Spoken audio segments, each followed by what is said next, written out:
Aqui no primeiro campo que nós postamos foi um campo muito interessante, tá. E Maurício Cattar já disse ali a resposta pra gente. A letra C, né, que ele falou que tinha 2 neutrófilos, segmentados com hipogranulação, que é muito comum na SMD. A SMD é a síndrome mielodisplásica, né. E aí aqui a gente tem realmente 2 segmentados bem interessantes aqui, ó. Só que esses segmentados eles estão com o seu citoplasma sem sua numeração normal. E isso aqui é um problema muito sério, né, Larissa? Exatamente, pessoal. Esse é um tipo de alteração que a gente não pode deixar passar batido, a gente precisa reconhecer e reportar em laudo. Lembrando que os neutrófilos, eles são células fagocitárias, e a função dessas células estão praticamente nos seus grânulos. Se essas células elas estão hipogranulares, não têm grânulos, ou estão com esses grânulos reduzidos, isso pode significar um problema para o paciente em casos de infecções, porque essas células elas não vão conseguir agir como deveriam nesse processo infeccioso. Exatamente, então não deixa passar essa alteração despercebido. Nós percebemos que praticamente todo mundo lá no grupo, no Telegram e no Instagram, no Facebook, marcou certinho a opção C, tá. Eu tô percebendo que vocês estão sim evoluindo, estão crescendo cada vez mais. E ficava muito evidente, né, essa ausência de granulação, o citoplasma fica meio acinzentado, assim, não fica aquele aspecto rosadinho que a gente vê nos neutrófilos com granulação normal. E aqui no campo ainda tem dacriócitozinho também presente, que é muito comum na SMD, né. Sim. Essas alterações displásicas, as alterações de medula, elas sempre acabam surgindo um dacriócitozinho ou outro. Então a SMD ela vem com diversas alterações. Além de ter hipogranulação, pode vir com hipersegmentação, pode vir com hipossegmentação, também pode ter com muitos lóbulos e com poucos lóbulos, pode vir com os eritroblastos em processo displásico, com processos mitóticos em sangue periférico. As plaquetas podem vir gigantes, sem grânulos, então é uma alteração que mexe com tudo. E estar atento a essas características é muito importante e faz de você um analista mais completo. Sempre estar atento às características que são discretas. E como a gente costuma sempre falar, né? Quem não sabe o que procura, não percebe quando encontra, então a gente tem que estar sempre se estudando, sempre se capacitando.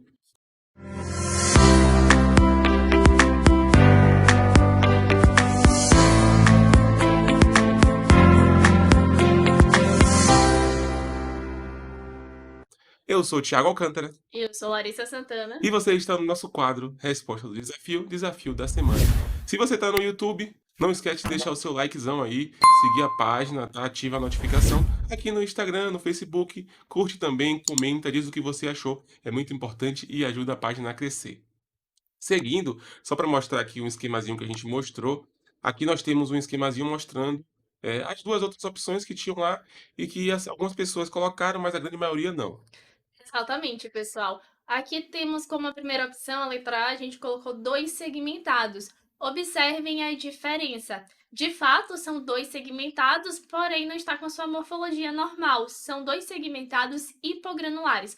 Observem do lado esquerdo como a gente tem um citoplasma bem clarinho, sem grânulos nenhum praticamente. Já do lado direito, a gente consegue observar aquelas granulações características dos neutrófilos, essas granulações rosadas. Observem a diferença, a tonalidade desse citoplasma, como é diferente de uma célula hipogranular para uma célula com a sua granulação normal. Fiquem atentos a isso, porque, como a gente disse, é uma alteração muito importante.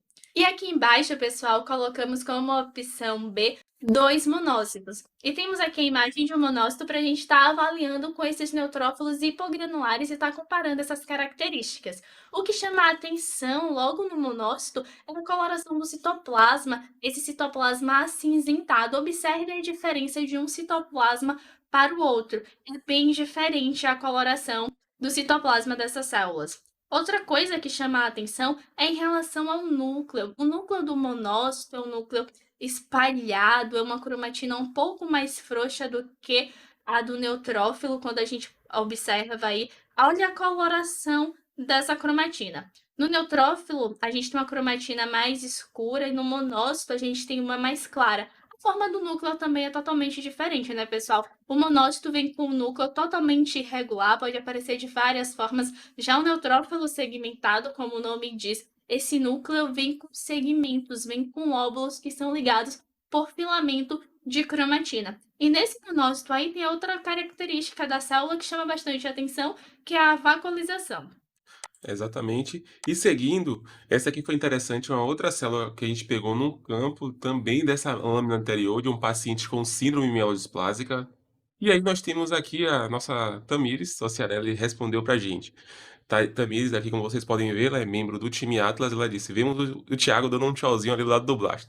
Isso aqui, pessoal, é uma resenha interna que a gente tem lá no módulo do nosso curso prático de leitura de lâminas, o módulo de onquemato, né? O curso prático de leitura de lâminas do básico até o domínio nos blastos, onde a gente ensina tudo, do básico até o domínio nos blastos, e aí também dá acesso ao time Atlas. E a gente trouxe aqui a Tamires, que ela falou isso aqui, ó, Thiago dando um tchauzinho do lado do Blasto. Por que ela falou isso, meu Deus do céu? É uma resenha interna total. Lá no módulo de onquemato, quando a gente começa, eu falo para eles assim, ó, aqui é o módulo que vocês vão dominar o Blasto. Eu vou fazer vocês saberem tanto Blasto, dominar tanto Blasto, que vocês, quando verem um Blasto, vai ver o Auricular fazendo assim, no tchauzinho.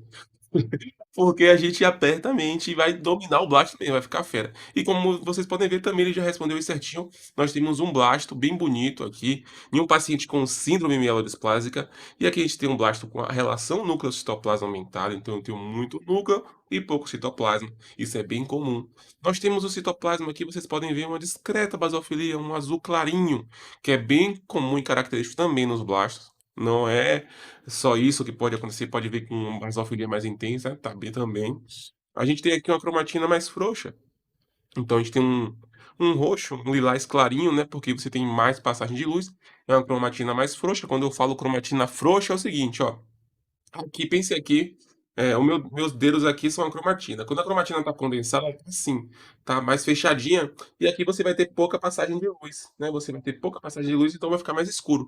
Mas se eu abro assim, vai ter maior passagem de luz e a coloração vai ficar mais clara. Então a gente consegue ver o núcleo com a coloração mais clarinha. E aqui você tem nucleolos bem bonitos, um, dois, três, quatro nucleolos ali presentes, bem bonito em um paciente com síndrome mielodisplásica, né? Exatamente, pessoal. Esse é o tipo de célula que veio fácil, nem deixa a gente ficar aí na dúvida, porque a gente tem todas as características clássicas de uma célula imatura, de um blasto. A gente tem a alta relação núcleo-citoplasma, a gente tem o citoplasma basófilo, a gente tem uma cromatina extremamente frouxa, que permite a gente estar observando esses nucleus. Esse é um tipo de célula que, com o perfil da lâmina, já ajudaria na identificação e vocês não teriam tantas dúvidas. Mas é extremamente importante a gente estar com essas características em mente para não deixar passar batido. E vale lembrar mais uma vez, tá? Pelo amor de Deus, anota isso aí para nunca mais esquecer.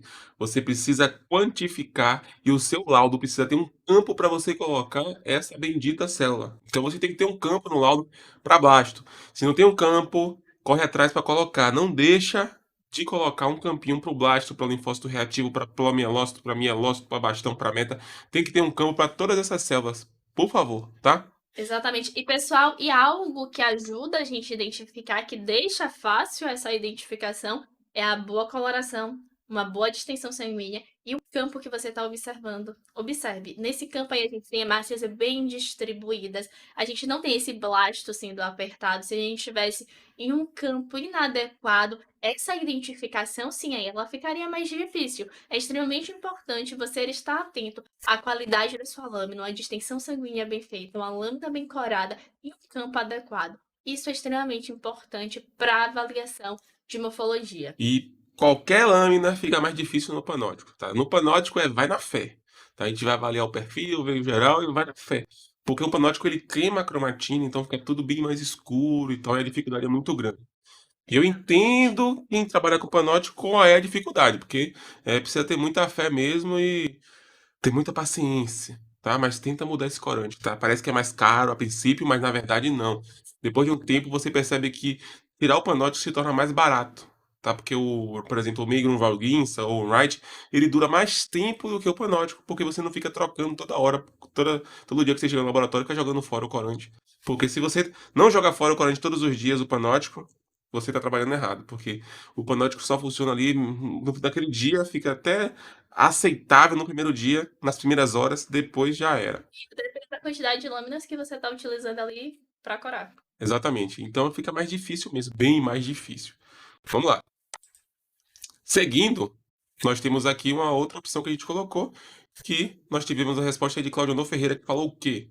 Exatamente, postamos aqui 2 leucócitos muito bonitos, com características aí que chamam a atenção. Colocamos como opção a letra A, 2 monócitos, a letra B, 2 metamielócitos, letra C, metamielócito e bastão, e letra D, monócito e bastão, e a resposta veio lá do nosso querido Cláudio Honor. Ele respondeu da seguinte forma: temos à direita um metamielócito, à esquerda um meta em transição, podendo considerar a linhagem mais madura, que é o bastão. Parabéns pela resposta, Claudino. E de fato, temos aqui um bastão e um metamielócito. Vamos começar falando das características do metamielócito, que é aquela célula que tem um núcleo em forma de rim ou feijão. É aquela célula que lembra um bastão, porém ela é mais gordinha, como a gente consegue observar perfeitamente aqui nessa imagem.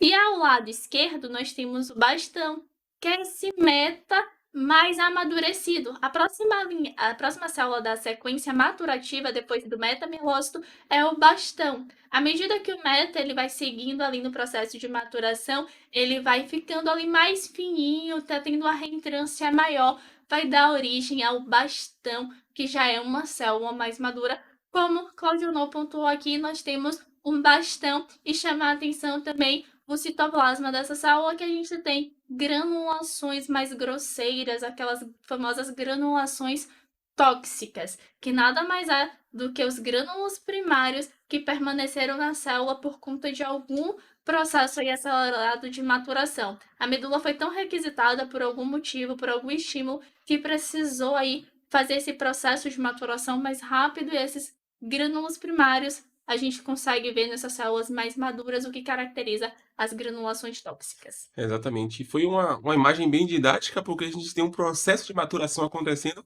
e um do lado do outro. E fica muito claro e evidente a diferença do núcleo, né? O núcleo de Exatamente. um é mais gordinho, o outro é mais fininho, então a gente consegue muito bem perceber essas alterações, tá? Mas vamos ver aqui uma coisa. Aqui nós colocamos as principais respostas que as pessoas poderiam ter confundido, né? Chamar o meta de monócito e o bastão não, para todo mundo chamar de bastão, mas o meta algumas pessoas poderiam chamar de monócito. E por que não é um monócito aquela célula ali? Exatamente, pessoal. Observem comparando o primeiro núcleo. O núcleo eles podem até ter uma forma assim semelhante, mas observem a condensação, a cromatina do metamielócito. É uma cromatina um pouco mais escura do que a cromatina do monócito. A cromatina do monócito ela é uma cromatina já madura, porém ela é um pouco menos condensada do que as outras células. Isso também porque é uma célula que tem um núcleo grande e a cromatina ela acaba ficando mais espaçada. Isso também permite uma maior passagem de luz e a gente observa esse núcleo com a coloração mais clara. Observem também a característica do citoplasma, que é muito marcante aí. Se você ficou com dúvida em relação ao núcleo, observe o citoplasma, e isso é também importante porque a gente observa que às vezes surge dúvida no momento da identificação, porque as pessoas vão só pelo núcleo ou só pelo citoplasma. Lembrando que a célula como um todo é núcleo e citoplasma, a gente tem que avaliar as duas características para poder chegar a uma classificação, a uma definição. Exatamente. E aí, ó, uma coisa muito interessante também, que é importante vocês estarem atentos, é o ambiente celular. Quando vocês estiverem fazendo a avaliação da lâmina, contando a lâmina, pega lá umas. Vai primeiro nas células mais maduras, né? Vê o neutrófilo, o eosinófilo, o linfócito. Vê como é que estão essas células distribuídas na lâmina, como é que elas estão na lâmina. E aí você começa a tirar a base, porque quando você vê um meta, você vai ter visto um monócito e você vai ter como comparar na mesma lâmina como é que estão essas características. E isso ajuda demais. Então, faz essa avaliação, essas características antes de você começar a contar. Nada de dedo nervoso. Calma, calma. Começa avaliando o perfil, dá uma passeada na lâmina para você chegar à conclusão de qual célula é. Exatamente. E só para fechar aqui em relação às características da célula, observem o citoplasma. O monócito ele não tem essas granulações que a gente observa no meta, e também não tem essa coloração. O citoplasma dele é um azul acinzentado, é mais puxando ali para o acinzentado a coloração do citoplasma do monócito. E completando o que o Thiago falou em relação ao dedo nervoso, muito cuidado, pessoal. E lembra aqui também que antes da gente partir logo para a contagem diferencial para avaliação de leucócitos, a gente tem que também estar atento à avaliação das outras linhagens celulares. É tão importante quanto esse tipo de avaliação. A gente precisa avaliar hemácias e a gente precisa avaliar plaquetas também. Todas as séries, as 3 séries, elas devem ser avaliadas da mesma forma, com o mesmo grau de importância. Pelo amor de Deus, não deixa isso passar não. Tem gente que só quer contar a lâmina e esquece o restante, sempre faz uma avaliação geral quando estiver avaliando a lâmina para você. E aí, no momento que você está contando, você também está avaliando as hemácias ao mesmo tempo. Mas dá sempre uma passeada antes. Vamos seguindo aqui então. Esse aqui foi um campo também interessante que veio também de mais uma pessoa lá do time Atlas. Nossa, essa resposta de desafio veio com muitos membros do time Atlas. Tem aqui Ivana, né, que trabalha até com Larissa, né, colega de trabalho, que ela falou o seguinte, que nós temos um núcleo ali que está com a segmentação, né, tem 2 lóbulos, e condensado e com poucos grânulos. Mas esses grânulos estão grandes. E o que tem aqui realmente está grande. Você vê aqui, ó, olha o tamanhão desse aqui, olha o tamanhão desse aqui. E ela diz então, é um basófilo. Essa aqui muita gente chamou de segmentado, muita gente chamou de neutrófilo segmentado, mas olhando o perfil a gente percebe que realmente não tem como a gente chamar essa célula de segmentado. Algumas pessoas falaram que tinha granulação tóxica e tal. Percebe que um citoplasma é meio queimadão, característico de um basófilo, um núcleo meio bizarro. Então, pessoal, sempre fica atento a essas características para você não acabar se confundindo. Então, como a Ivana falou, o núcleo está segmentado, porém a gente tem grânulos grandes, os que são vistos, visualizados aqui, tá? A gente consegue ver essa granulação bem grossela. Porém, esse basófilo está com poucos grânulos. E mais um basófilo de um paciente também com SMD. E por isso que ele está com pouca granulação, que é bem comum de a gente encontrar. Tanto a gente pode encontrar eosinófilo, basófilo, neutrófilo, pode encontrar plaquetas assim, a gente pode encontrar de tudo na SMD. É verdade, pessoal. A síndrome mielodisplásica é aquele tipo de alteração que você estiver avaliando uma célula, tá vendo ali um processo, uma célula displásica que foge à sua morfologia normal, você logo pensa em uma síndrome mielodisplásica, que a gente encontra de tudo que você puder imaginar. Tem uma infinidade de alterações que podem ser observadas em casos de síndrome mielodisplásica. Mas vale lembrar que não é só nela. Você pode ter uma outra condição, por exemplo, uma leucemiazinha que pode aparecer, hipogranulação. Mas o que automaticamente quando vem na cabeça é SMD, É. né? Viu alteração displásica, a gente pensa em SMD, mas não é exclusividade. Como sempre a gente fala, nem sempre, nem nunca. Seguindo, a gente teve aqui mais umas respostas. A resposta veio lá do Facebook. Nós tivemos algumas opções lá, pessoal, todo mundo colocou ali Simone, Eduardo, Fábio, Rita, Jaqueline, Dulce. Jaqueline e Dulce também, membros do time Atlas, e M, É. que responderam letra A. Sim, nós temos aí, aqui a letra A, o que é que ela fala? 2 segmentados com granulações tóxicas e um metamielócito. Perfeita. E você pode olhar e comparar com aquele meta que a gente viu anteriormente, que a gente percebe a mesma coisa, que nós temos aí o núcleo informadinho, com uma pequena reentrância, o núcleo gordinho, um feijãozinho, como Larissa falou. E com granulação no citoplasma, granulação rosácea, granulação secundária, granulação que vai dar origem a os neutrófilos. Só tem que estar atento a isso, porque você pode ter um basófilo metamielócito, um eosinófilo metamielócito, e o metamielócito também pode ser neutrófilo. Todos eles passam pelo mesmo processo de maturação. O que vai diferenciar são os grânulos. Como é que estão esses grânulos secundários? São grânulos grosseiros e alaranjados? São grânulos rosados? Ou são grânulos grosseiros e cor quase preto, né? Uma cor púrpura bem escura. Isso que vai diferenciar quais são a linhagem do meta. Então fica atento. E aqui do lado nós temos mais 2 segmentados bem grosseira a granulação tóxica bem pesada aí. Tinha outra opção, 2 bastões e um monócito. Já mostramos em relação ao monócito. 2 segmentados e um monócito. E 2 segmentados e um promielócito. Vamos dar uma olhadinha aqui nas opções. Exatamente, a gente colocou aqui as células para a gente estar comparando. Aqui a gente tem um bastão, o bastão, pessoal, é aquela célula que, como a gente comentou, tem um núcleo mais fininho, tem um núcleo em forma de U e marginha o metamielócito. Aumentando aquela reentrância, a gente vai acabar formando ali um U, e isso vai acontecendo à medida que a célula vai seguindo no processo de maturação. Esse bastão tá bem clássico, tá um bastão de livro, com núcleo fininho, diferente do que a gente pode observar aqui no meta da imagem do desafio. Ali ao lado nós temos o monócito, mais uma vez fiquem atentos às características da célula como um todo, núcleo e citoplasma. A gente consegue ver ali a diferença bastante marcante de coloração de núcleo e citoplasma e características morfológicas também.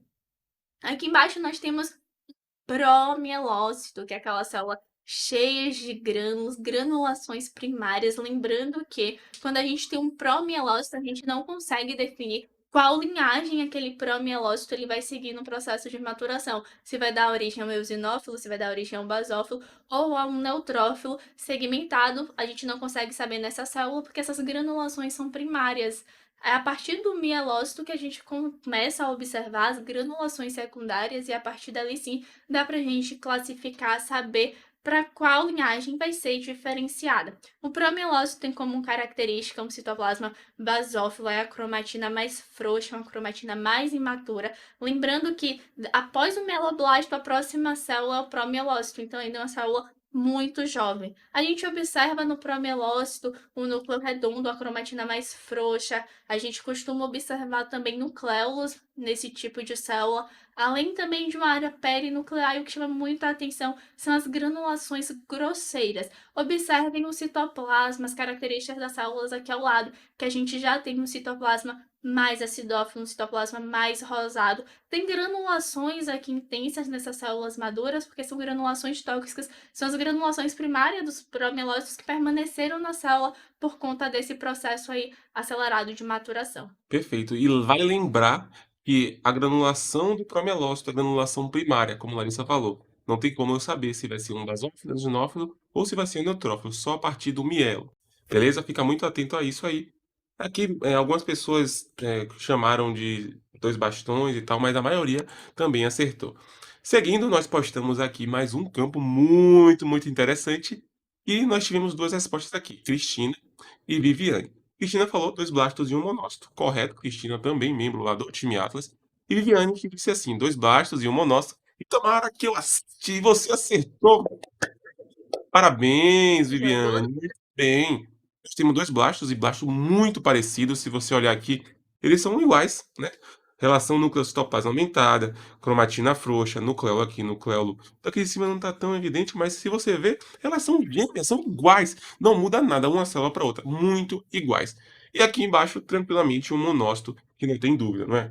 Exatamente. Observem, pessoal, como o Thiago falou, são células idênticas, afinal são blastos. Esses blastos vêm de um clone neoplásico. Se você observasse mais campos dessas células, vocês iam ver que esses blastos, eles vinham representando aí essa mesma morfologia. E a gente tem aqui um monócito, que é uma célula maior do que esses blastos, lembrando que geralmente os blastos eles são maiores, mas só que o blasto ele pode ser pequeno também, ele pode ser de médio porte, ele pode ser de grande porte. O que está chamando a atenção aí nesses blastos é essa cromatina também mais frouxa, esses nucleolos evidentes. Exatamente. Agora vamos ver nossa última postagem da semana, do domingo, né? O último dia da semana. Qual é o primeiro, né? O último, vamos lá. A gente começa. Mas acaba sendo o último aqui na resposta do desafio. Então vamos lá. A gente colocou aqui dois elementos em destaque, né? Que a gente consegue ver, na verdade, três. A gente tem hemácias, nós temos leucócito e temos ali uma plaqueta. E essa plaqueta lá tá cinza, não tem grânulos nenhum. Nenhum. Que Lenilson falou. Essa resposta veio lá do grupo do time Atlas, lá do Telegram. E Lenilson colocou blasto e plaqueta hipogranular, uma plaqueta cinzenta. E por que ele disse que nós temos aí uma plaqueta cinzenta? Observem, pessoal, que essa plaqueta ela tá com a sua granulação reduzida. Lembrando que as plaquetas elas têm grânulos, a gente observa uma plaqueta normal na lâmina, uma coloração rosada, aquelas granulações que são características. E nessa célula aqui, nessa plaqueta, a gente não está conseguindo observar. A gente tem uma plaqueta acinzentada, com características diferentes, é uma plaqueta hipogranular. E isso também é uma informação importante, porque as plaquetas elas precisam também desses grânulos para desempenhar suas atividades de adesão, agregação plaquetária. Se essas plaquetas elas não têm grânulos, elas têm a sua função ali reduzida, e isso pode ser risco aí para o paciente, uma alteração que você precisa estar atento e reportar, excluindo também aqueles interferentes pré-analíticos, aquelas questões de coleta difícil que pode estar ativando essas plaquetas ali no momento da coleta. E se a gente fosse perguntar agora, da onde a gente tirou isso? Todo mundo ia dizer SMD. Exatamente. A gente nem precisa falar SMD. realmente veio de uma síndrome mielodisplásica, e se você perceber aqui em cima tem outra também que quase não aparece. Por que ela quase não aparece? Porque não tem a granulação e a gente não consegue ver. Aqui embaixo é só para mostrar para vocês a diferença de uma plaqueta com os seus grânulos e uma plaqueta sem a granulação. Aqui nós temos a granulação bem intensa aqui presente, concentrada ali no centro, e aqui a gente não vê nada. Então, é muito importante, como a Larissa falou, precisa ir para o laudo. Então é isso aí, pessoal. Espero que tenham gostado. Essa foi a resposta do desafio da semana. Então, se você gostou, deixa aqui embaixo um comentário, diz o que você achou, deixa um like, curte, segue a gente, acompanha nosso trabalho, acompanha também as histórias que a gente bota conteúdo lá todos os dias. Exatamente, pessoal. Se vocês tiverem alguma dúvida, pode comentar. Se tiverem alguma sugestão, pode falar também, que a gente vai estar aqui aguardando o comentário de vocês. Beijos e até a próxima. Tchau! Tchau.